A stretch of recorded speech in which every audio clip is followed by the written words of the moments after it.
If you've picked up a golf magazine recently, you'll have looked through the pages there and it's crammed with adverts and infomercials all about the different types and products and golf clubs that you can buy. Well, let me tell you that if you hit any of those golf clubs out of the middle, the results will be fairly consistent and fairly similar. Golf clubs don't differ that much when you hit them in the middle.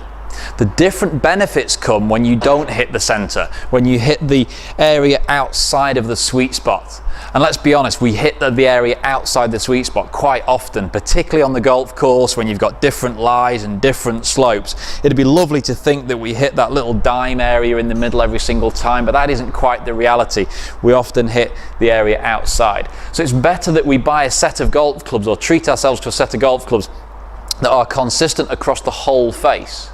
Now I've got my Thomas Golf 5 hybrid here, and when I sit that behind the golf ball, it's got a nice big club head. Out of the middle it feels brilliant, but I'll be honest with you, so does my normal traditional 5-iron.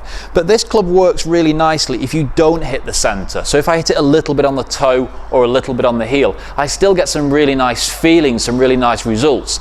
Because it's got a very light graphite shaft in it, and the weight of the golf club is low down and deep underneath the head, I find that even on an off-centre hit, the weight pushes the club into the air, launches the ball really nice and high. It might lose 5 or 10 yards of distance on an off-centre hit, but at least it's still out there and down and maybe on the front edge of the green.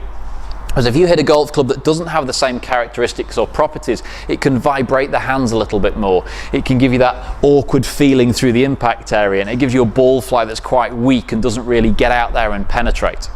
So when you're playing golf, if you're hitting your long irons well, stick with long irons. But if you're hitting your long irons and you're not getting a lot of love back from the golf club and it's not feeling great and it's not flying great, you should consider looking at a set of hybrids and taking your hybrids for all of the irons that you don't feel comfortable with. So most people now 3, 4 irons have been replaced by 3 and 4 hybrids. Some people now 5, 6, 7, 8, even all of the irons replaced by hybrid clubs just because of the forgiving properties. So as I set up to this one, I know that anywhere off that face is going to feel good.